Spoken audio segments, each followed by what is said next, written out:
Hi guys, so it's come to my attention that the last video I did talking about my financial independence plan was on the 9th of May 2020, which is almost 3 years ago.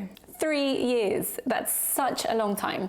And I figured it's time to do an updated financial independence plan video because some things have changed, and obviously the current financial and economic situation has changed.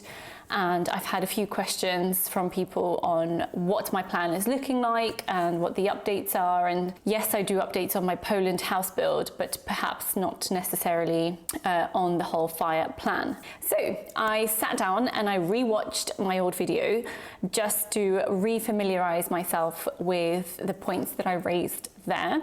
And I've made some notes, and basically I'm gonna go through and address what I've said previously, whether it's still true, and any updates. So without further ado, let's dive in. And if you don't know what FIRE is, very quickly, FIRE stands for Financial Independence Retiring Early. And when people are aiming for FIRE, it means different things to different people. And yes, for me, I would like to retire early. Of course I would, who wouldn't? But my main focus with FIRE is the financial independence aspect. So essentially being able to choose when I work, where I work, not having that sort of consumer debt that you have to work to pay off, not having a mortgage, and being able to survive without working. So that's my main focus, is building up to a place where I can work part-time or work in a job I want to work in, and then have enough sort of resources and passive income to, if I suddenly don't want to work for a bit, or I want to change jobs or quit my job or something, that I can do that and get by. So the first thing that I talked about in my last video was removing all debt. So in the previous video, I talked about that being the goal and having almost achieved it. So 3 years later, I have achieved it. I paid off all of my consumer debt. I don't have a mortgage anymore, which we'll get onto later. I have taken out a consumer loan, which I mentioned in my last net worth update.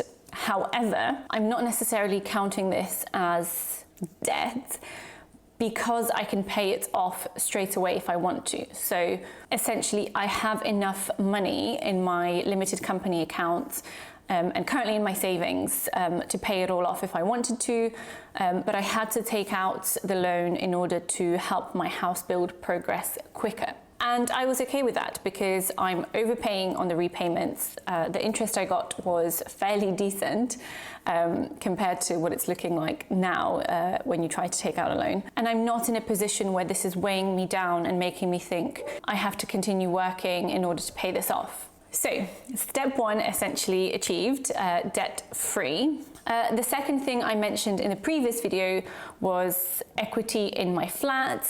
So I owned my flat in London at the time. Well, shared ownership. So if you want to learn about that, watch my shared ownership video. Anyhow, I owned 40% of my flat in London, and I talked about getting equity out, the flat appreciating in value. So getting out increased equity plus my deposit plus my mortgage repayments. So I have sold my flat. This happened a lot earlier than I thought it would. And I didn't really make any money, but I also didn't lose any money. So essentially what happened was I got my deposit back and I got my equity back. So the mortgage that I'd paid off during the time that I lived there, I got all of that out.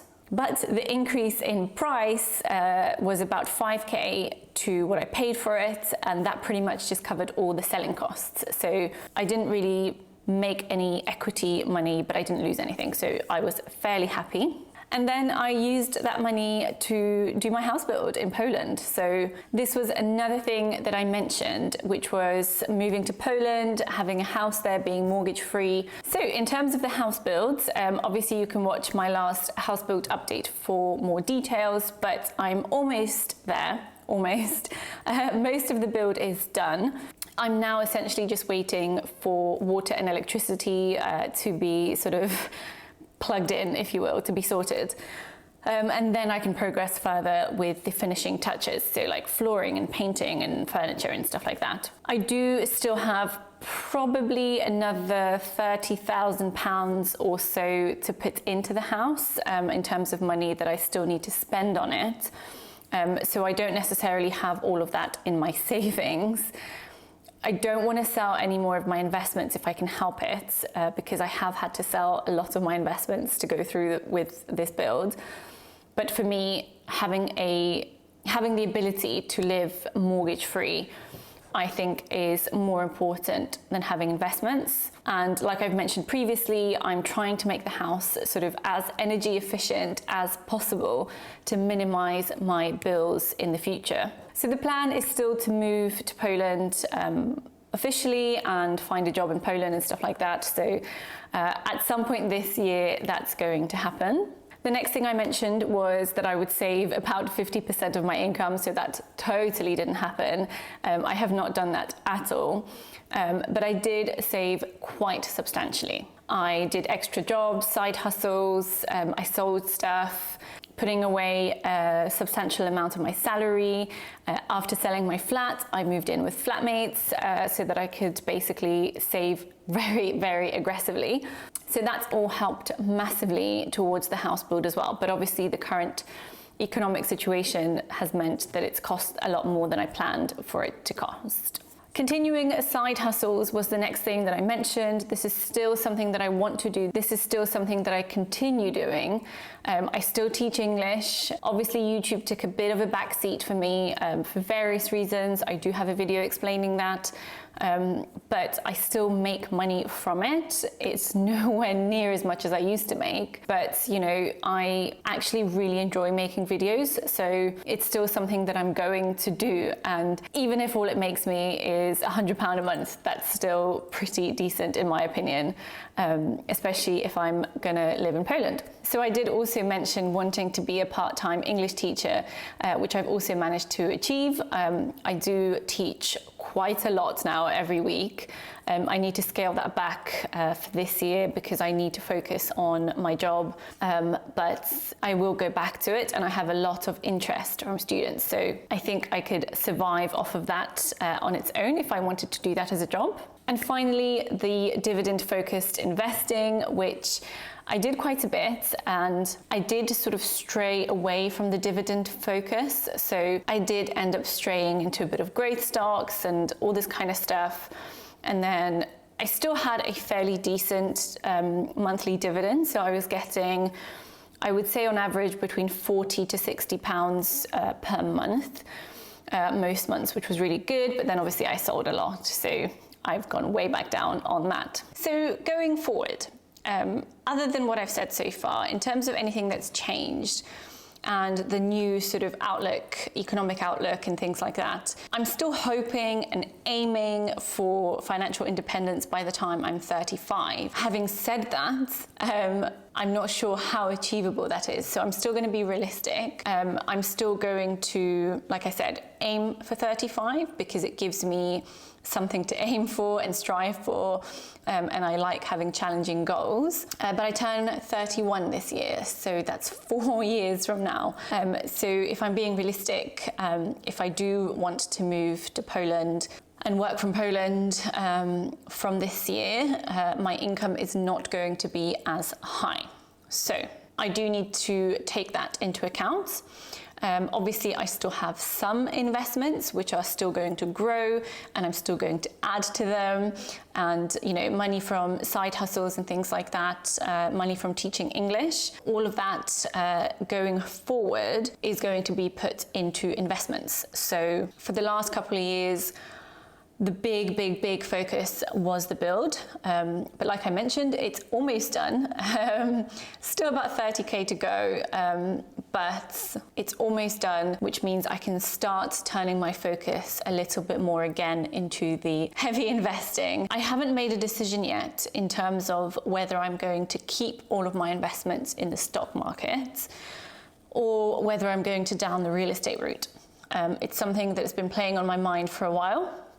But I haven't made a decision yet. The decision will come when my portfolio grows to a chunk big enough to actually consider real estate. So my portfolio used to be about £25,000, which would have been almost enough to buy flats in Poland and rent it out. But it is nowhere near that size now. Why am I holding this? I finished drinking ages ago. So it's no longer anywhere near that amount where I could just buy a place outright. And once it grows, maybe I'll consider, you know, perhaps not maybe buying outright, but buying like 50% outright and then mortgaging the rest and renting out. I don't know. I will continue considering it, thinking about it, and I'll make a decision nearer the time. I think with my new ISA for the new tax year coming up, I will be focusing more on dividend investing once again. I've had a play, I've had an explore, but I feel like the dividend investing focus is my best bet, my best choice, and the thing I enjoy the most, because I do enjoy seeing those monthly dividends. So I'm going back to that. I've also, the house that I'm building, like I mentioned, making it as eco-friendly as possible to minimize bills in the future. So that is a genuine strategy for my financial independence, because the less I have to pay in bills, the less I need to make every month from passive income in order to meet those bills, if that makes sense. So I've added, you know, better quality and thicker styrofoam. I've boarded up the roof and things like that. So everywhere where I can add a little bit extra, I'm forking out the money now in order to long-term minimize costs. The other thing I'd like to do is a rainwater catchment. So I do have 2 small ones already. I think they're about 200 litres, I think. So still better than nothing, but quite small. But I want to do a proper one. So these are ones that will be outside. But hopefully, I'm still waiting for a quote, but I'm hoping to do like a proper one that's dug into the ground with a pump and everything. So I can use that to water my garden. Now, the other thing, talking about garden, I do want to do a little bit of self-sufficiency in terms of like growing some vegetables and fruits. I think that would be amazing to do, and it's part of my plan as well to minimize costs. I'm not really gonna delude myself into thinking I can supply all of my needs through growing stuff in my garden, but it'll be nice just to have that little bit of extra. I believe I will need about £200,000 in my investment portfolio in order to properly say that I'm completely financially independent and able to just not work. This is taking into account current costs, not really taking into account inflation, because at the moment I'm pretty sure inflation's outstripping investment returns. But all goes well, that's the amount. So I'm still very, very far from that. But to me, even partial retirement, partial sort of being able to work part-time and literally just being able to teach English on my own terms and things like that, I think is enough to make me happy. So like I've said previously, for me, it's not about not working at all, because I will get bored. I'm someone that needs to be busy. I do so much all the time, but it's about having the choice. And I think that if I can make even a few £100s a month from dividends, I can live off of that in Poland. And I think a lot of people previously were criticizing when I said that. But in terms of what I mean by that, I don't mean have an amazing life, travel, do everything I want to do, go shopping and all of that. I mean literally just survive. Because for me, that's the first step. I'm not talking about having a luxurious lifetime. I'm talking about literally just like the leanest, most basic form of financial independence, where I can go, okay, well, if I don't work for a bit, I'm not going to be homeless. I'm not going to be hungry. I'm not going to be cold. And I've calculated what I need for that.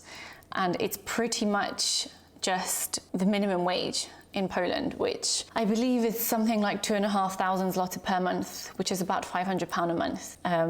And yes, lots of people last time, I think, didn't quite believe me, but like I said, no mortgage, no rent, there's no sewage where my house is, so I don't pay that much for water, or I won't pay that much for water, sorry, I don't have water yet. So minimal water bills, especially when I have the rainwater catchment. Anyway, long story short, I've added everything up. I have people that I know that live in Poland. I've spoken to people and they tell me how much they spend on various things. And if I can make £500 a month, whether it's from dividends or from other forms of passive income, that will be enough to survive. I'm not going to say live off of, because people attack that, but to survive on in a very basic way. Okay, I've been rambling on for a long time. Hopefully that's made sense. Hopefully it's given you a view of my plan and how things are going. And if you have any questions, just put them in the comments below. I will make some other videos explaining other parts of this. But if there's anything else you want to know, just let me know down below. Thank you so much for watching, and I'll see you next time. Bye.